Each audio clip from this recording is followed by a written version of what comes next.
नमस्कार मित्रों, Etawah study point में एक बार फिर से आप सभी का हार्दिक स्वागत है। और पिछले वीडियो में हमने देखा था कि जीन पियाजे का संज्ञानात्मक विकास का सिद्धांत की कौन कौन सी अवस्थाएं होती हैं।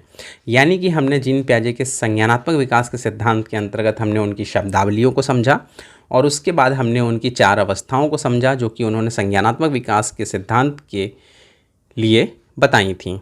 तो जल्दी से हम उसका एक रिव्यू कर लेते हैं और उसके बाद हम जीन पियाजे के संज्ञानात्मक विकास के सिद्धांत के साथ साथ नैतिक विकास का सिद्धांत और उनके भाषा विकास के सिद्धांत के साथ साथ बहुविकल्पी प्रश्नों की एक विस्तृत श्रृंखला को देखेंगे। तो चलिए शुरू करते हैं आज का टॉपिक। तो जल्दी से देख लेते हैं हम। देखिए, जीन पियाजे कहाँ के निवासी थे? स्विट्ज़रलैंड के। और आप एक चिकित्सा मनोवैज्ञानिक थे और 22 वर्ष की अल्प आयु में इन्होंने जंतु विज्ञान से पीएचडी कर ली थी और बाल विकास पर किए गए अपने कार्यों के कारण इनको प्रसिद्धि मिली थी। और देखिए, बाल मनोविज्ञान के अगर जनक के रूप में हमसे प्रश्न पूछा जाता है तो यहाँ पे हमारा उत्तर है जीन पियाजे। और देखिए, विकासात्मक मनोविज्ञान के जनक भी जीन पियाजे को ही माना जाता है। चलिए आगे चलते हैं। हमने पिछली क्लास में देखा था इनके सिद्धांत के अन्य नाम क्या हैं। तो पहला नाम था संज्ञानात्मक विकास का सिद्धांत और दूसरा था अवस्था का सिद्धांत। ठीक है, चलिए आगे चलते हैं। जीन पियाजे की जो फेमस पुस्तकें थीं उनमें देखिए, पहली थी द साइकोलॉजी ऑफ चाइल्ड, दूसरी थी the language and thought of the child, तीसरी है द साइकोलॉजी ऑफ डेवलपमेंट और चौथी है the moral judgement of the child और पांचवी है the child conception of the world. और ये सभी पुस्तकें किसी न किसी परीक्षा के दौरान पूछी जा चुकी हैं, जिसमें कि ये 2 पुस्तकें अधिक महत्वपूर्ण हैं। ठीक है, चलिए आगे चलते हैं। देखिए, पिछली क्लास में हमने देखा था जीन पियाजे के जो संज्ञानात्मक विकास का सिद्धांत है उनकी 4 अवस्थाएं उन्होंने बताई हैं। और वो अवस्थाएं हैं, पहली 0 से 2 वर्ष तक चलती है संवेदी अवस्था और 2 से 7 वर्ष तक चलती है पूर्व संक्रियात्मक अवस्था और 7 से 11 वर्ष तक चलती है मूर्त संक्रियात्मक अवस्था और 11 से 15 वर्ष लगभग 16 वर्ष तक चलती है औपचारिक संक्रियात्मक अवस्था। इसको याद करने की एक ट्रिक थी, एस, पी, सी और एफ। देखिए, एस से सेंसरी मोटर स्टेज यानी कि संवेदी अवस्था, पी से प्री ऑपरेशनल मोटर स्टेज यानी कि पूर्व संक्रियात्मक अवस्था, सी से कॉन्क्रीट ऑपरेशनल स्टेज यानी कि मूर्त संक्रियात्मक अवस्था और एफ से फॉर्मल ऑपरेशन स्टेज यानी कि औपचारिक संक्रियात्मक अवस्था। तो चलिए आगे चलते हैं जल्दी से। अब हम यहाँ पे देखेंगे जीन पियाजे से संबंधित उनके संज्ञानात्मक विकास के सिद्धांत के कुछ महत्वपूर्ण बिंदु जो कि परीक्षा के दौरान हमसे पूछे भी जा सकते हैं। तो चलिए शुरू करते हैं। हम यहाँ पे देखते हैं जीन पियाजे के संज्ञानात्मक विकास के सिद्धांत के अंतर्गत महत्वपूर्ण नोट्स को, जहाँ से प्रश्न बन सकते हैं। सबसे पहली चीज़ तो सभी चरण क्या होते हैं? स्थिर होते हैं और इनका क्रम यही रहेगा, यानी कि एस, पी, सी, एफ संवेदी अवस्था, पूर्व संक्रियात्मक अवस्था, मूर्त संक्रियात्मक अवस्था और औपचारिक संक्रियात्मक अवस्था। तो ये क्रम आपको याद होना चाहिए। दूसरा पॉइंट, इन्होंने जो अपना प्रयोग किया था वो अपने भतीजे पर और अपनी पुत्री पर किया लगभग 30 वर्षों तक। और जीन पियाजे महोदय बिने के सहयोगी रहे थे। और देखिए, एक महान मनोवैज्ञानिक की प्रशंसा एक महानतम वैज्ञानिक अल्बर्ट आइंस्टीन ने की थी, यानी कि आइंस्टीन ने इनके सिद्धांत की क्या की थी? प्रशंसा। और देखिए, एक पॉइंट जो बनता है प्रश्न पत्र में, किसने विचारों को भाषा से पहले रखा? तो जीन पियाजे। और ये क्वेश्चन बनता है अगर कि भाषा को विचारों से पहले किसने रखा? तो वाइगोट्स्की। क्वेश्चन का आप अर्थ समझिए, एक बार फिर से देखिए। जीन पियाजे महोदय ने विचारों को, देखिए, विचारों को भाषा से पहले रखा था। ठीक है, और वाइगोट्स्की ने भाषा को पहले रखा है विचारों से। ठीक है, चलिए आगे चलते हैं।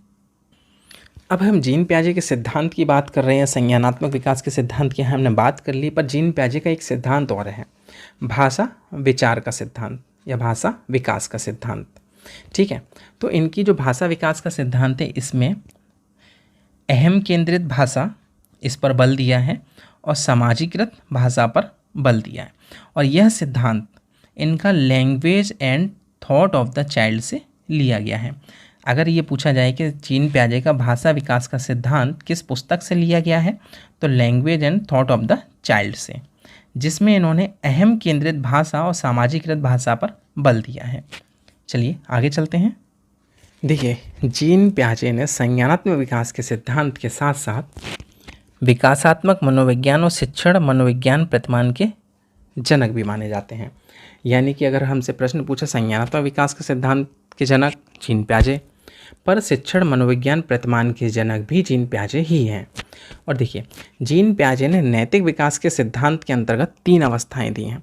बहुत ही ज़्यादा भ्रमित करने वाला क्वेश्चन है, वहाँ पूछ ले आपको जीन पियाजे ने नैतिक विकास के सिद्धांत की कितनी अवस्थाएं बताई हैं, तो आपने याद कर रखा है 4 4 4, पर 4 क्या है, वो 4 है संज्ञानात्मक विकास का सिद्धांत। पर जीन पियाजे ने नैतिक विकास के सिद्धांत की 3 अवस्थाएं बताई हैं। तो देखिए, पहली है नैतिक यथार्थता, नैतिक समानता और नैतिक सापेक्षता। और इनकी देखिए आयु वर्ग क्या बताया है, नैतिक यथार्थता का बताया है 0 से 7 वर्ष, और नैतिक समानता का बताया है 7 से 12 वर्ष, और नैतिक सापेक्षता का बताया है 12 वर्ष से ऊपर का बालक। ठीक है, यह है नैतिक सिद्धांत का जो उन्होंने अवस्थाएं बताई हैं उसके अंतर्गत। चलिए चलते हैं आगे। यहाँ पे देखिए, एक और भ्रमित करने वाला प्रश्न बनता है, पियाजे ने विकास को प्रभावित करने वाले निम्नलिखित 4 कारकों की पहचान की थी, वो 4 कारक कौन से हैं। ठीक है, वो 4 कारक देखिए, पहला परिपक्वता, दूसरा क्रियात्मकता, तीसरा सामाजिक अनुभव और चौथा संतुलीकरण। तो देखिए, पियाजे ने बच्चे के विकास को प्रभावित करने वाले निम्नलिखित 4 कारक की पहचान की है। पहला परिपक्वता, दूसरा क्रियात्मकता, तीसरा सामाजिक अनुभव और चौथा संतुलीकरण। चलिए चलते हैं आगे। देखिए, ये टॉपिक शुरू हुआ था तो हमने आपके लिए 2 प्रश्नों को छोड़ा था, आप उनका आंसर को आपको कमेंट बॉक्स में कमेंट करना था। तो पहला प्रश्न था, पियाजे के अनुसार विकास की पहली अवस्था जो कि 2 वर्ष तक चलती है के दौरान बच्चा खाली स्थान सबसे बेहतर सीखता है, कैसे सीखता है। आपके पास ऑप्शन थे अमूर्त तरीके से चिंतन के द्वारा, बी भाषा के नए अर्जित ज्ञान के अनुप्रयोग के द्वारा, सी ज्ञानेंद्रियों के प्रयोग के द्वारा और डी निष्क्रिय शब्दों के समझने के द्वारा। तो देखिए, जब हम बात कर रहे हैं पहली अवस्था की 0 से 2 वर्ष की, तो हमें पता होना चाहिए 0 से 2 वर्ष की जो अवस्था होती है वो ज्ञानेंद्रियों के माध्यम से सीखता है। इसका नाम है सेंसरी मोटर स्टेज। तो यहाँ पे आपका आंसर है सी ज्ञानेंद्रियों के द्वारा। ठीक है, चलिए देखते हैं अगला प्रश्न। देखिए, यहाँ पे हमारा दूसरा प्रश्न क्या था, जीन पियाजे के सिद्धांत के अनुसार अनुकूलन किन 2 मूल प्रक्रियाओं को समाहित करता है। तो पहला ऑप्शन था आपके पास समायोजन व समावेशन, दूसरा ऑप्शन था आपके पास संतुलीकरण एवं संगठन, तीसरा ऑप्शन था आपके पास समायोजन एवं संतुलीकरण और चौथा ऑप्शन था आपका समावेशन एवं संगठन। तो देखिए, जो अनुकूलन है वो 2 मूल प्रक्रियाओं को समाहित करता है, वो प्रक्रियाएं हैं समायोजन व समावेशन, यानी कि ऑप्शन ए, यानी कि पहला। ठीक है, चलिए चलते हैं आगे। देखिए, हमारा अगला महत्वपूर्ण प्रश्न है, बच्चों के संज्ञानात्मक विकास के संदर्भ में निम्नलिखित में से कौन सी जीन पियाजे की संरचना है। और ये सीटेट 2019 का प्रश्न है। तो पहला है अनुबंधन, दूसरा प्रबलन, तीसरा स्कीमा और चौथा अवलोकन अधिगम। तो देखिए, जीन पियाजे का संज्ञानात्मक विकास का सिद्धांत हमने पढ़ा है, तो यहाँ पे जीन पियाजे की संरचना किसके ऊपर डिपेंड करती है, स्कीमा के अंतर्गत। तो यहाँ पे हमारा उत्तर है स्कीमा, यानी कि आंसर 3। चलिए देखते हैं अगला प्रश्न। देखिए, यहाँ पे हमारा अगला प्रश्न है, खाली स्थान के विचारों से बच्चे सक्रिय ज्ञान निर्माता तथा नन्हे वैज्ञानिक हैं जो संसार के बारे में अपने सिद्धांत की रचना करते हैं। तो ये कथन किसने कहा, ए स्किनर ने, बी पावलोव ने, टी युंग ने और चौथा पियाजे ने। तो यहाँ पे हमारा उत्तर है, यह कथन कहा है जीन पियाजे महोदय ने। देखिए, जीन पियाजे महोदय ने क्या कहा है, बच्चा सक्रिय ज्ञान का निर्माता होता है तथा वो एक नन्हा मनोवैज्ञानिक होता है, यानी कि लिटिल साइंटिस्ट होता है।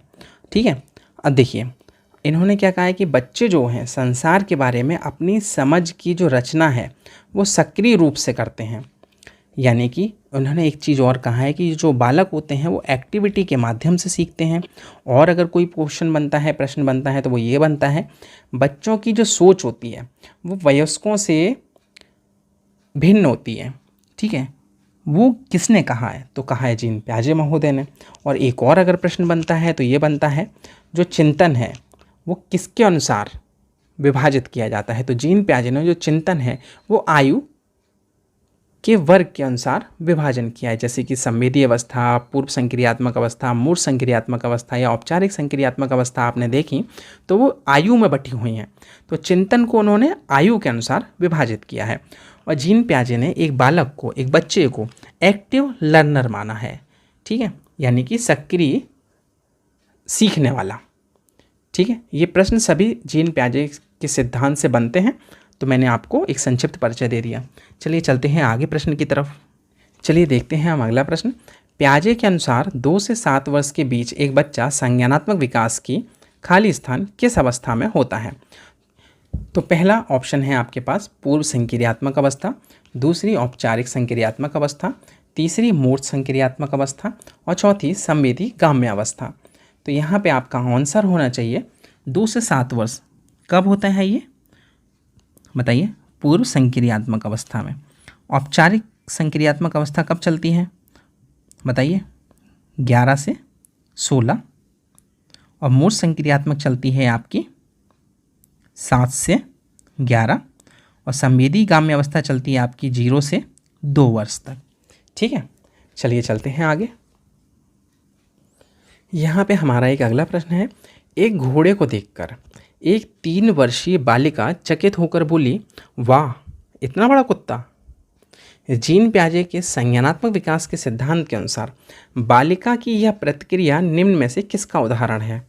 पहला आत्मसात्करण या समावेशन, दूसरा प्रतीकात्मकता, तीसरा पदार्थ की स्थायित्व और चौथा अस्थायित्व अनुकरण। तो देखिए यहाँ पे आपका आंसर है आत्मसात्करण, यानी कि पहला। ठीक है, चलिए चलते हैं आगे। चलिए थोड़ा सा इसको विस्तार से बता देते हैं। देखिए मैंने आपको बताया था, एक पॉइंट बताया था आत्मसात्करण यानी कि एसिमिलेशन, और एक बताया था एकोमोडेशन। तो देखिए अपनी जो जानकारी होती है बच्चे की, ठीक है, उस जानकारी को रिकॉल जब करता है तो वो होती है आत्मसात्करण की प्रक्रिया यानी कि समावेशन। अब उसने क्या है, उसने अपने दिमाग में एक डाटा, एक खांचा फीड कर रखा है कि कुत्ता कैसे होता है, पर उसने क्या देखा? घोड़ा। और उसने रिकॉल क्या किया? कुत्ते की विशेषताएं। तो ये है आत्मसात्करण की प्रक्रिया। ठीक है, चलिए चलते हैं आगे। यहाँ पे हमारा अगला प्रश्न है। आपसा आलू की एक चिप्स को देखते हुए कहती है, तितली। जीन प्याजे के अनुसार इस प्रकार का प्रतीकात्मक विचार किस अवस्था की विशेषता है बताइए? पहला ऑप्शन है आपके पास संवेदी चालक अवस्था, बी पूर्व संक्रियात्मक अवस्था, सी मूर्त संक्रियात्मक अवस्था और डी अमूर्त संक्रियात्मक अवस्था। तो यहाँ पे आप अपना उत्तर कमेंट बॉक्स में जल्दी से कमेंट करिएगा। तो देखिए यहाँ पे आपका आंसर है पूर्व संक्रियात्मक अवस्था। ठीक है, चलिए चलते हैं अगले प्रश्न की तरफ। यहाँ पे हमारा अगला प्रश्न है। प्याजे के सिद्धांत में वह प्रक्रिया जिसमें एक बच्चा नए अनुभव का बोध करने के लिए अपनी स्कीमा को रूपांतरित और संशोधित करता है, वह अवस्था कहलाती है। क्या कहलाती है? पहला संरक्षण कहलाती है, दूसरा अनुकूलन कहलाती है, तीसरा केंद्रीकरण और चौथा समायोजन। क्या कहलाती है? आप आंसर को कमेंट बॉक्स में कमेंट करिए। तो देखिए मैं आपको बताता हूँ, यह अवस्था कहलाती है समायोजन की, यानी कि एकोमोडेशन। किसी भी पूर्व में जो जानकारी होती है उसमें अगर संशोधन किया जाता है तो वो होती है समायोजन। ठीक है, चलिए चलते हैं आगे। यहाँ पे हमारा अगला प्रश्न है। प्याजे के अधिगम के संज्ञानात्मक सिद्धांत के अनुसार वह प्रक्रिया जिसके द्वारा संज्ञानात्मक संरचना को संशोधित किया जाता है डॉट डॉट या खाली स्थान कहलाती है। पहला प्रत्यक्षण, दूसरा समावेशन, तीसरा समायोजन और चौथा स्कीमा। देखिए अभी थोड़ी देर पहले मैंने आपको इसका आंसर बताया था, वो जो पुरानी जानकारी होती है, पूर्व में ज्ञात जो उनकी जानकारी होती है उसमें अगर हम संशोधन करते हैं तो वो कहलाती है समायोजन। चलिए चलते हैं आगे।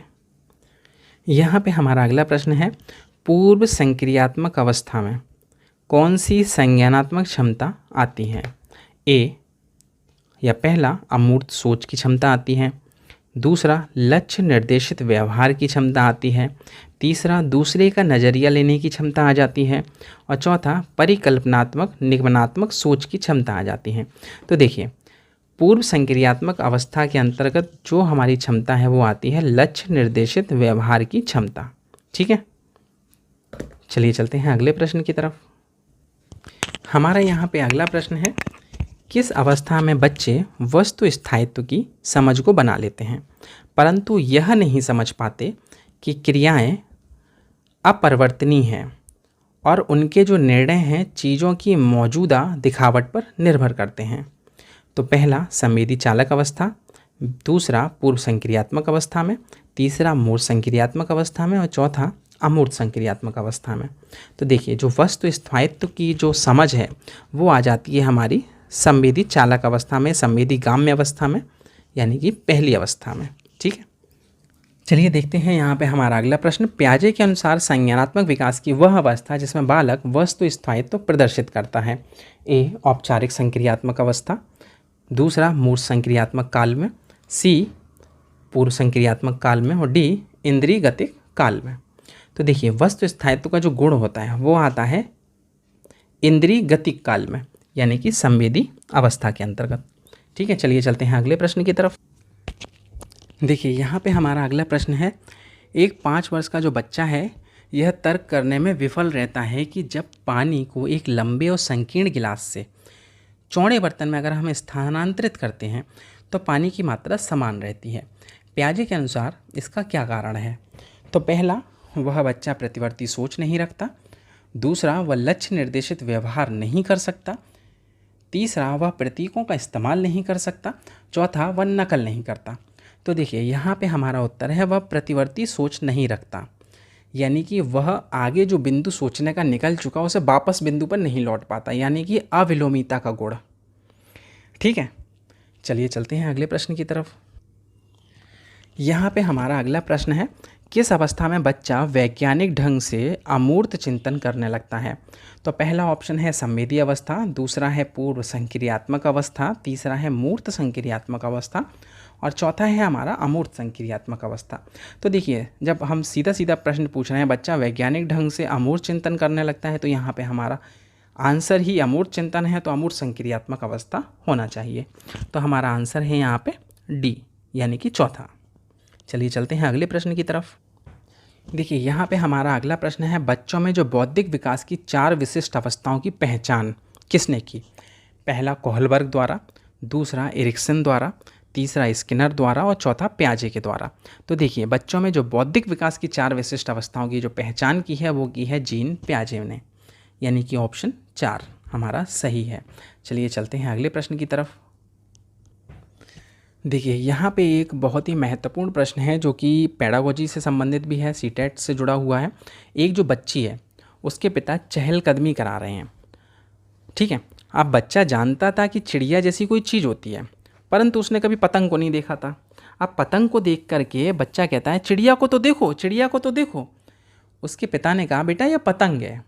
तो यह उदाहरण क्या दिखाता है? तो आपके पास ऑप्शन है ए सम्मिलन यानी कि समावेशन, बी समायोजन, सी संरक्षण और डी वस्तु का प्रदर्शन।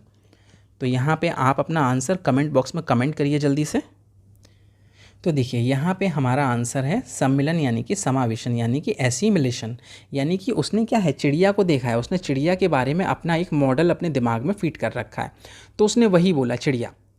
ठीक है, चिड़िया को तो देखो। अगर हाँ वो यहाँ पे इस चीज़ को आगे उसके पिताजी ने बता दिया बेटा ये पतंग है, अब आगे उसने संशोधन कर लिया। ठीक है, आगे वो समझ जाएगा कि हाँ वो चिड़िया नहीं पतंग है, तो ये अवस्था होती है, यानी कि इसको हम बोल सकते हैं समायोजन यानी कि एकोमोडेशन। पर फिलहाल यहाँ पे इसका सही आंसर है समावेशन। चलिए आगे चलते हैं। देखिए, यहाँ पे हमारा अगला प्रश्न है, छुपी हुई वस्तुएं ढूंढ निकालना इस बात का संकेत है कि जो शिशु है निम्नलिखित में से किस संज्ञानात्मक कार्य में दक्षता प्राप्त कर लेता है या दक्षता प्राप्त करने लगा है। तो यहाँ पे हमारा पहला है ए, सभिप्राय व्यवहार, यानी कि अभिप्राय सहित कोई व्यवहार सीख गया है। बी, वस्तु स्थायित्व का उसे संज्ञान हो गया है। सी, समस्या का समाधान करने लगा है। और डी, प्रयोग करने लगा है। तो देखिए हमारा यहाँ पे उत्तर है वस्तु स्थायित्व का संज्ञान होना। देखिए वस्तु स्थायित्व का मतलब ही है कि उसकी नज़र में अगर कोई चीज़ नहीं है पर उसे पता है कि वो चीज़ अभी है, हमारी नज़र से ही ओझल हुई है पर उसका जो अस्तित्व है इस जगत में है, तो ये होता है वस्तु स्थायित्व का ज्ञान होना। जैसे कि मैंने एक उदाहरण देके आपको समझाया था। क्या होता है कि एक बच्चा बैठा हुआ है, उसके सामने आपने कोई चीज़ लाई और दूसरे पल आपने उस चीज़ को किसी ऑब्जेक्ट के पीछे, किसी दूसरी चीज़ के पीछे छुपा दिया। अब बच्चा वहाँ पे चौंक गया कि चीज़ कहाँ गई, छूमंतर हो गई ये तो। पर देखिए, बट जैसे ही संवेदी अवस्था यानी कि सेंसरी मोटर स्टेज का जो लास्ट काल आता जाता है, मतलब 2 साल लगभग पूरे होने लगते हैं, तो वो समझ जाता है कि कोई छूमंतर नहीं होगी, कोई जादू नहीं हो गया, ये चीज़ यहीं है, सिर्फ हमारी आंखों से ओझल हो गई है, ये यही चीज़ है। और वो ढूंढ लेता है उस चीज़ को, कहाँ है, तकिए के पीछे है, कहाँ है, इसकी पीठ के पीछे है, कहाँ है, उसने यहाँ छुपा लिए। तो इसको बोलते हैं हम वस्तु स्थायित्व का संज्ञान होना। चलिए चलते हैं हमारे अगले प्रश्न की तरफ। देखिए यहाँ पे एक प्रश्न है, एक छोटी बच्ची प्रतिदिन अपनी गुड़िया के कपड़े बदलती है। पियाजे के संज्ञानात्मक विकास के सिद्धांत के अनुसार इसे खाली स्थान कहा जाता है। एक, व्यवहारवाद, दूसरा रचनावाद, तीसरा मानववाद और चौथा जीववाद। तो देखिए मैंने आपको बताया था कि जो बच्चे होते हैं क्या करते हैं, निर्जीव चीज़ों में भी एक सजीवता ढूंढते हैं। उन्हें सजीव का अर्थ नहीं पता पर उस चीज़ को वो सजीव मान के बात करते हैं, उससे अपनी चीज़ें शेयर करते हैं। तो ये हमारा उत्तर है यहाँ पे जीववाद। ठीक है, चलिए चलते हैं हमारे अगले प्रश्न की तरफ।